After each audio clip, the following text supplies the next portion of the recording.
होई जाला जिंदगी होई जाला जिंदगी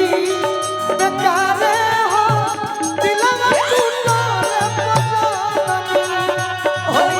गइल बड़ी ससुरा में रानी जी आय अपन दुख केहू से ना कह पैली ना हमरा से कहली सही तो हमें बता देतनी आप सबके कर का दुख बा कैसे कैसे कहत रही कैसे कैसे कि पियाबा करियाबा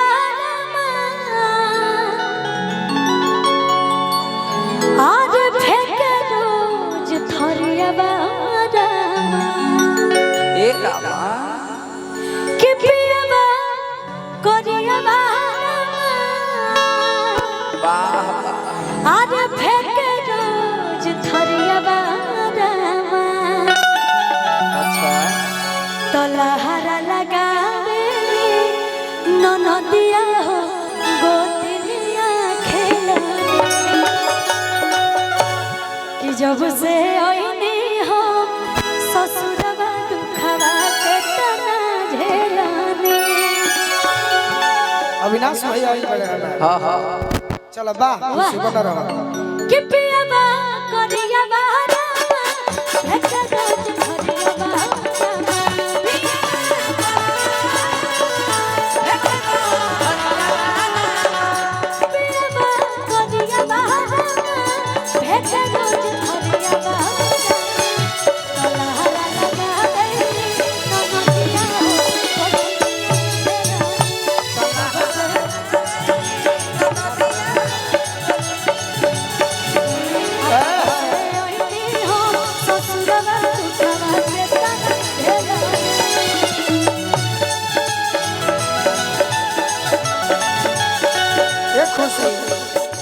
होई जाला जिंदगी होई जाला जिंदगी बेकार हो दिलवा होई जाला जिंदगी बेकार हो दिलवा टूटले पजला तो लहरा लगावेली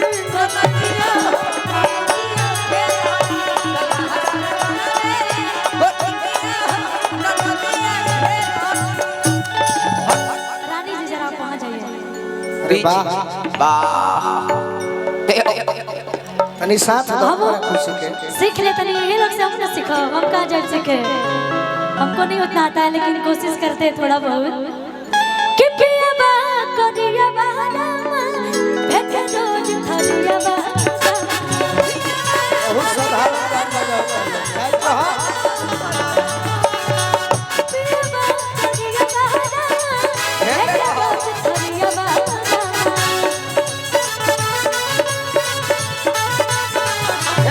तनी सिखाओ सिखाओ हमारे खुशी के तो लहरा लगावेली लहरा लगावेली ननदिया हो गोतिनिया तो लहरा लगावे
वाली का धनकर हर जी इजाजत दे भैया